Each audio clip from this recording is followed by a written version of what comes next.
এদিকে রাতে বিশ্বকাপ মিশন শুরু করছেন ক্রিস্টিয়ানো রোনালদো। ষষ্ঠবার গ্রেটেস্ট শো অন আর্থে নামার অপেক্ষায় CR7।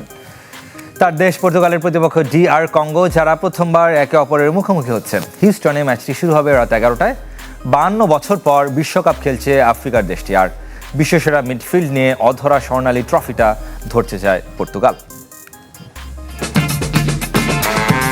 জার্মানি, দক্ষিণ আফ্রিকা, ব্রাজিল, রাশিয়া ও কাতার ঘুরে এবার 3 স্বাগতিক যুক্তরাষ্ট্র, মেক্সিকো ও কানাডা মাতানোর অপেক্ষায় ক্রিস্টিয়ানো রোনালদো। কিংবদন্তির কাতারে নিজেকে আগেই নিয়ে গেছেন, তবে পেলে, মারাদোনা কিংবা মেসির মতো এখনও হাতে ওঠেনি স্বর্ণালী ট্রফি। এবার শেষ সুযোগ CR7-এর,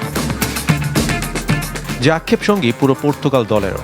নিজেদের সর্বোচ্চ সাফল্য 1966 সালের 3য় স্থান। সেবার এক আসরেই 9 গোল করেছিলেন ইউসেবিও দি সিলভা ফেরেইরা, যা দেশটির হয়ে বিশ্বকাপে সর্বাধিক গোল। এবার সে রেকর্ড ভাঙার হাতছানি 41 বছরের ক্রিস্টিয়ানোর। টানা 5 আসরেই গোল করার একমাত্র রেকর্ডটি তার দখলে। বিশ্বমঞ্চে 22 ম্যাচে করেছেন 8 গোল, যদিও নকআউট পর্বে এখনও জালের দেখা পাননি জাতীয় দলের হয়ে সর্বোচ্চ এই স্কোরার। কে গ্রুপে DR কঙ্গোর বিপক্ষে মিশন শুরু পর্তুগালের।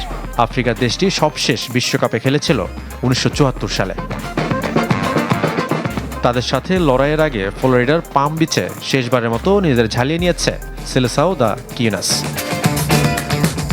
বিশ্বকাপ জয়ের মিশনে অন্যতম ফেভারিট পর্তুগাল। কাগজে কলমে টুর্নামেন্ট সেরা মিডফিল্ড দলটার। ব্রুনো ফার্নান্দেস, ভিতিনিয়ার সাথে বের্নার্দো সিলভা যে কোনো দলের জন্যই ভয়ের নাম। পর্তুগালের সোনালী প্রজন্মকে সঙ্গে নিয়ে আরও একবার স্বপ্ন বুনছেন রোনালদো। তবে অধরা স্বপ্ন হয়েই থাকবে নাকি ইতিহাসের পাতায় যোগ হবে রূপকথার আরও একটি অধ্যায়?